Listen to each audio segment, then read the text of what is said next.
Okay, good afternoon. Welcome to the weekly take on the market. Today is September 23rd. This is your weekly take. My name is Scott St. Clair. I'm the manager of the Premium Product Group here at Investors Business Daily.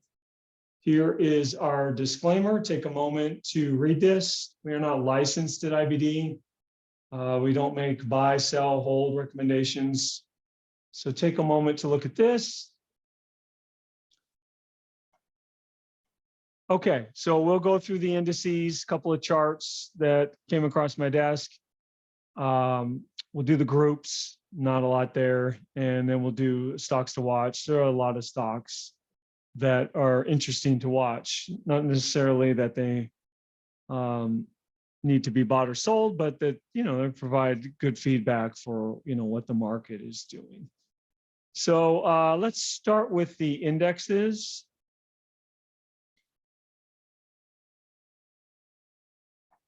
Here is the NASDAQ chart, and it's 1:30 my time, so the market's been closed for about a half hour.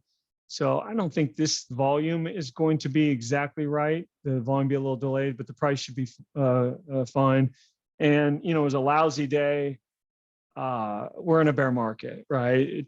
It is what it is. It's a bear market. It reminds me a lot, this market reminds me a lot of the reminiscences of a stock operator, the turkey line. If you haven't read Reminiscences of a Stock Operator, I'm guessing 90% of you have, but if you haven't, you must read it. Let's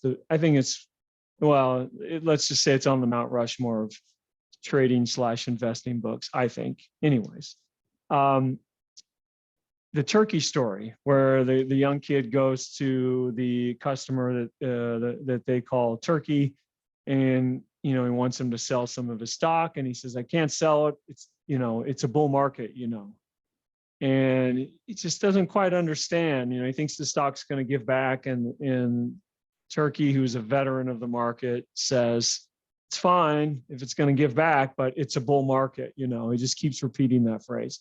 So today I had, a lot of friends asking me about the market and all that. And I just kept telling them it's a bear market, and it's a bear market. So proceed accordingly. That doesn't mean you can't be long if you want to be, or short if you want to be, but you should always proceed with the idea that it's a bear market. So, anytime I do something, my instinct is I'm always thinking, okay, it's a bear market. If I'm going to do this, it's a bear market. So if I'm going to go long stocks for, it's a bear market, I have to understand I'm going long into a bear market.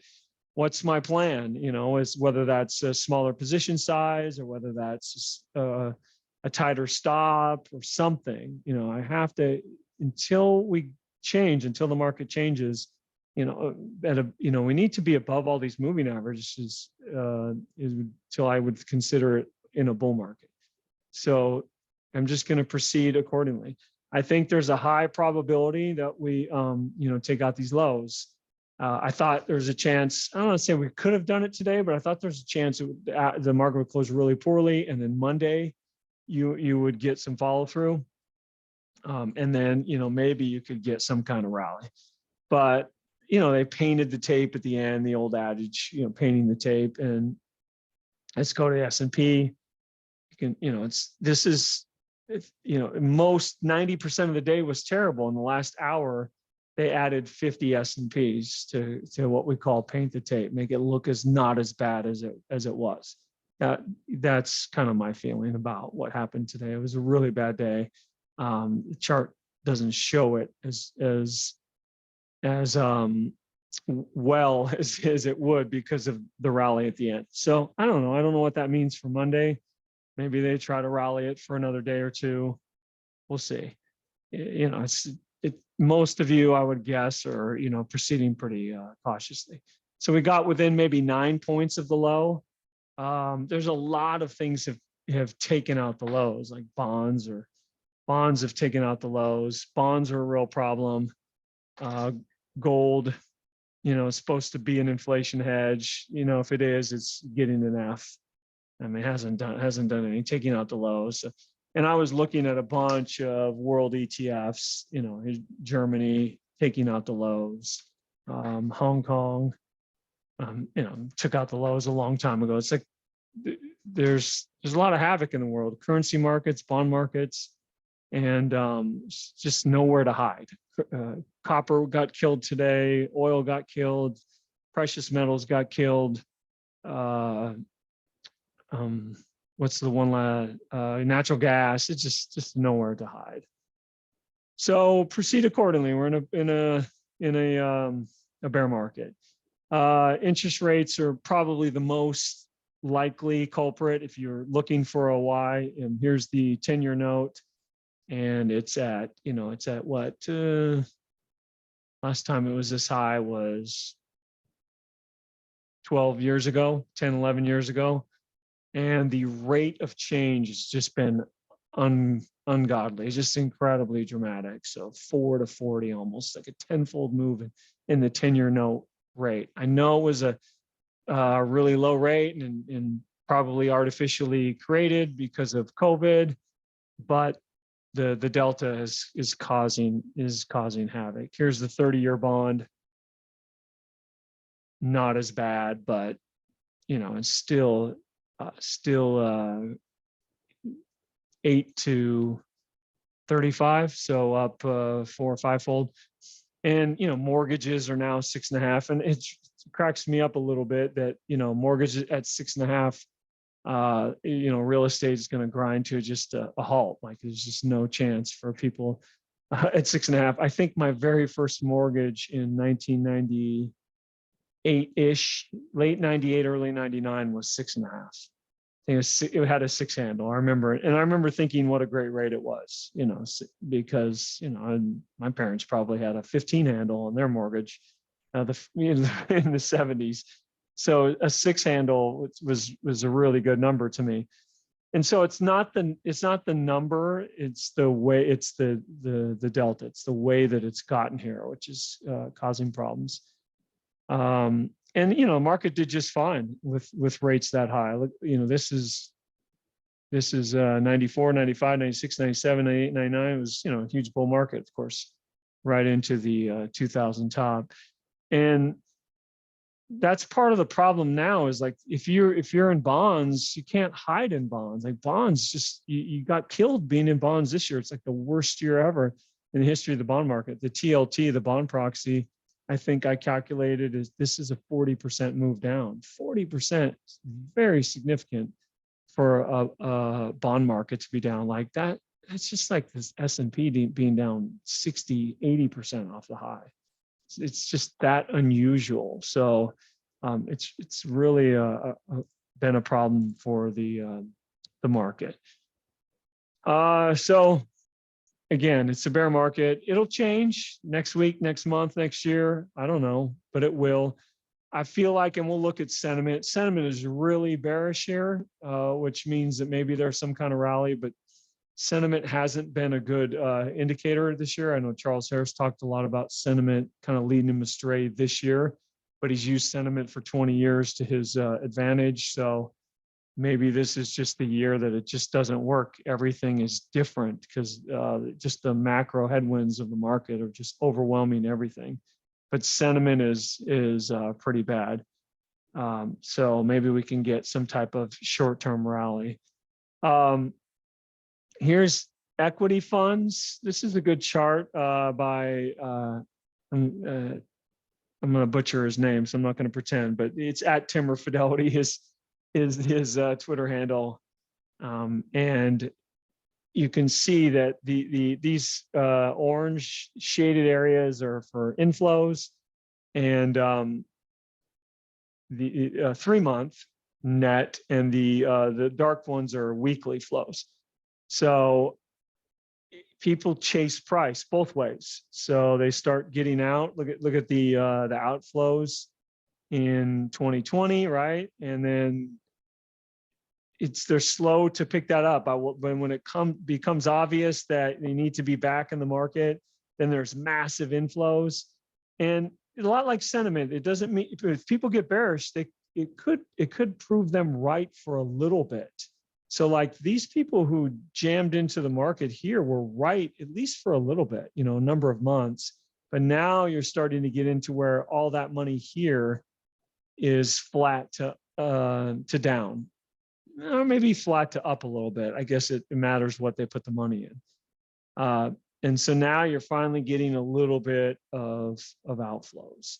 So to get some type of sentiment low based on that, you probably want to see this little bar. You want it to look like this.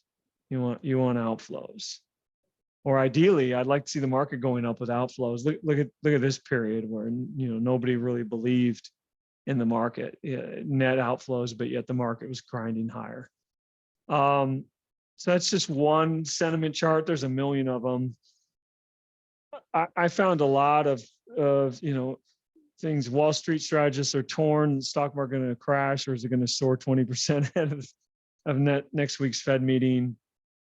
I didn't even read the article, so I don't know what the 6 market experts think.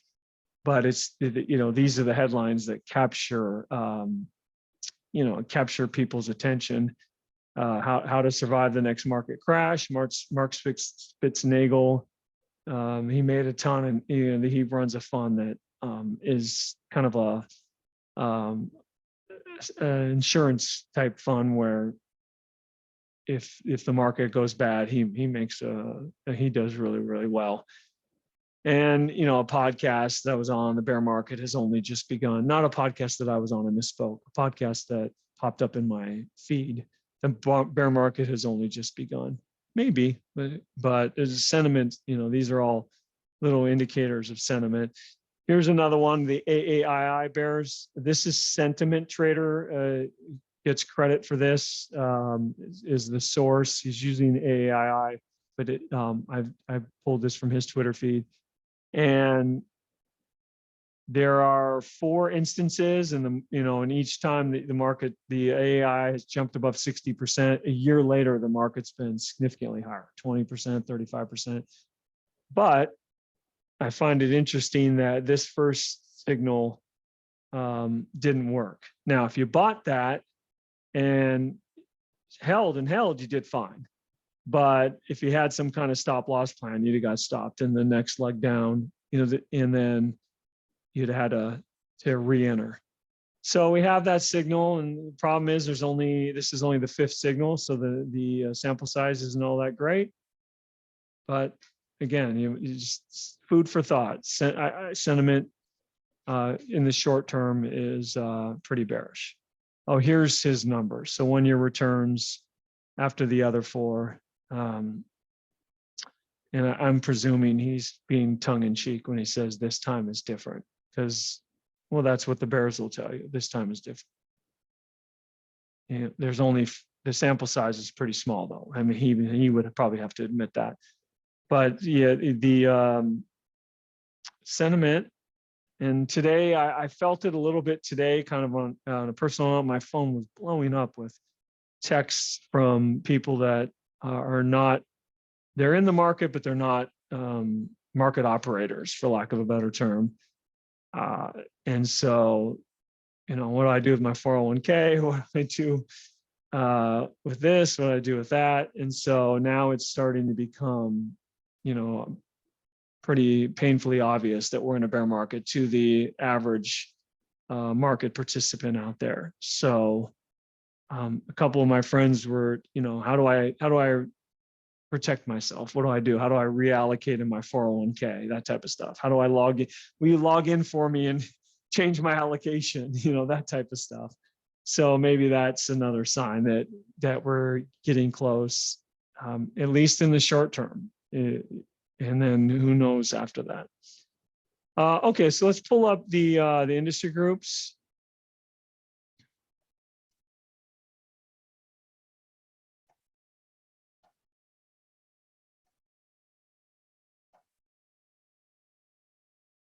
So solar is 1, royalty trust is 2, pipeline is 3, energy alternative is 4. I think it's pretty much almost exactly as it was 1, 2, 3, 4, 1, 2, 3, 5. So not a big change. I just don't do as much in this right now as I normally would,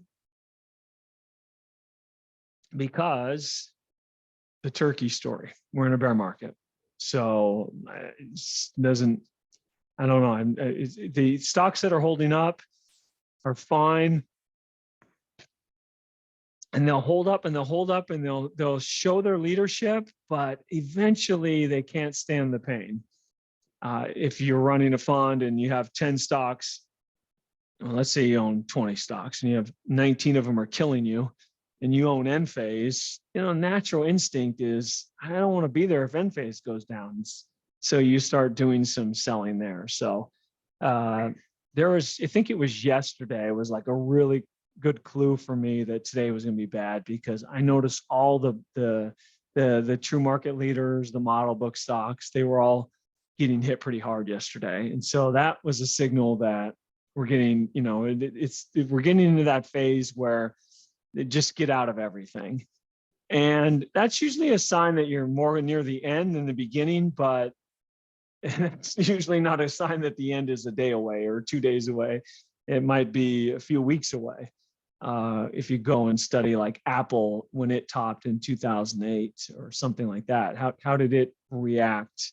It's kind of like the last to go, but how many weeks did it go down? I have a precedent for one stock that I am short, and it reminds me very much of Apple. If you look at the monthly, and if we change it to 08, you can see how well Apple was holding up, right? It just didn't want to go down. It's the leader. And in these prices are all fantastic prices. The people that were holding this stock were right in the long term not to want to sell Apple at these prices at 150. Look at the relative strength. If we put the index across the top, you can see the index starting to come down. And this is September 2008. It's getting really bad. And then it just breaks. So Apple goes down 33% that month. And then the following month, much lower, although it closes. Following month, a little bit lower, although it closes. Following month, lower. And you see it just finally gives in because it just can't take the pain of the market. So the leadership will hold up as best it can. But if the market is really bad, then it's not going to, it can't withstand that. And then the S&P finally stops going down. Look at the month Apple has up 15% that month, and look at the relative strength. It's practically at new highs. So even though we're down from 200 down to 100, 50% off the relative to the market, it's as high as it's ever been. It's just beating its chest. So that's kind of what you're looking for to give you kind of some idea on leadership. So I feel like yesterday, the end phases of the world and Schwab and LNTH, they look like this. Tesla, they look like this. And then the market just gets too bad. And my fears are going to look like this if the market just stays bad. So that was a clue yesterday. So if I pull them up, you can see like ENPH. Let me turn the index off because. So yesterday it was down 7%. Now I try to get a support on the 50-day. We'll see. LNTH yesterday.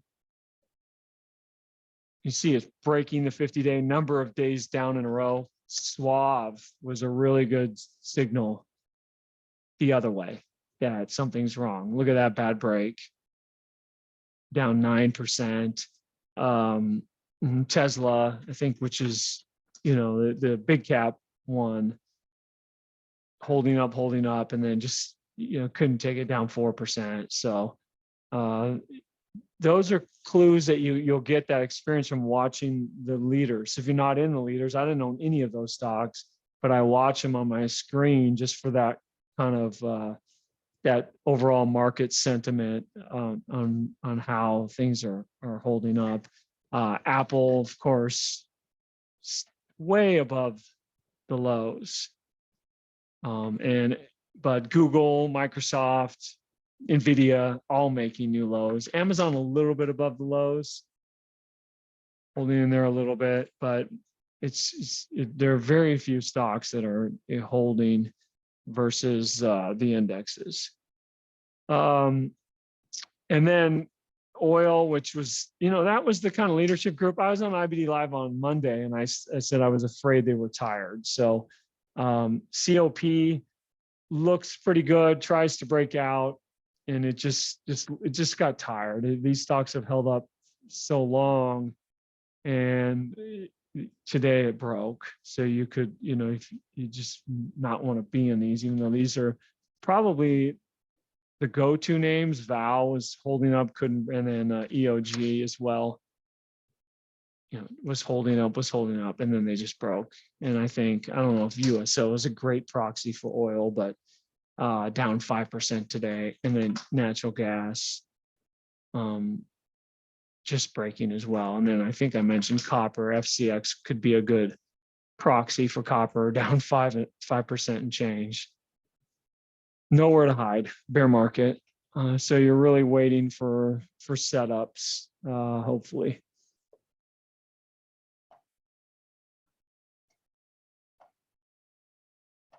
All right, so let's do the quote of the week.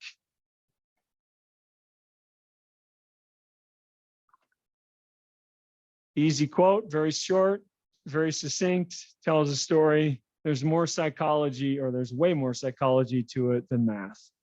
And I think that's why the market confounds a lot of people that are really good in engineering or medicine or math. One of my friends, a good friend, is a PhD in math. So he thinks about the market in math terms. And I just think there's way more to it than just that. The math is important for sure, but the psychology is really the most important thing. So protect your psychology. Think about how you think. Think about things that you do. Your biases. You'll all have biases. It's good to know that you have them, recognize them, and then proceed accordingly. So you might have to adjust your thinking or your style when you do that. So I made a lot of money in the 2000 top. The money was fast and furious, and there was a lot to be made. It was a massive bear market. NASDAQ went down 90%. And it was both a blessing and a curse, because the next time the market rolled over, I was always looking for that same type of feedback from the market, and you don't always get it, right? Sometimes you just have a normal correction. So I could get, for a number of years after that, I could get caught short, on days where the market looked bad, and I thought, oh, it's just like 2000 going lower, and then it doesn't, stops going down and it goes up. And so it took me a while to recognize that and try to think about my psychology. Why am I having some of my worst days from being short? And I don't have the answer for sure, but I really think it's because I made so much money in 2000 being short. So I'm trying to replicate that. So once I noticed that, once I thought about that and journaled about it and built it into my model, and I think about it, like, it's partly why I don't want to be super short right here. I have a single short, that's it, is because of that. It looks like it's going to go a lot lower to me, and so I have to know, hey, it could, but it have to be a really, really bad market for you to make money being short here. So play it close to the vest. So think about these things, your biases, the way you trade, and I think it'll really help you. In fact, I know it will. Morris Sachs he has a podcast. I think it's called Inside Baseball, and I actually like it. It's very good very, very good podcast. That I have like a list. I might have like 10 or 12 podcasts kind of go to that I like to listen to, and theirs is one of them. So for whatever that's worth, if you're looking for podcasts. The IBD one is good. There's another. I know I'm going to get some emails on this, so let me throw a couple of out so you don't have to email me. If you don't, you're welcome to if you want. But the other one, there's another one called Extraordinary Investors, which is pretty good. And then I just watched it the other day, so it must not be on my in my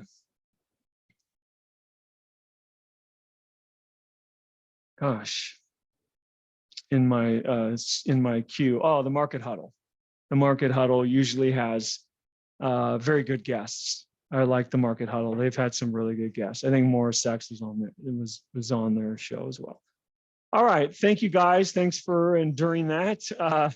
MarketSmith@investors.com, 800-424-9033.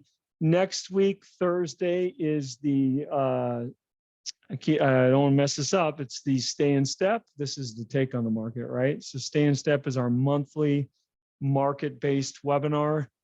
So I am heading to out of town for the Founders Club event, so I will not be on that one. Harold and Arnie will do that. And so there will not be a Take on the Market next Friday, unless something massive happens, if there's a fall today or something like that. But 99% that there won't be a Take on the Market the following Friday, a week from today. 800-424-9033, MarketSmith@investors.com. Have a great weekend, everybody. Bye-bye.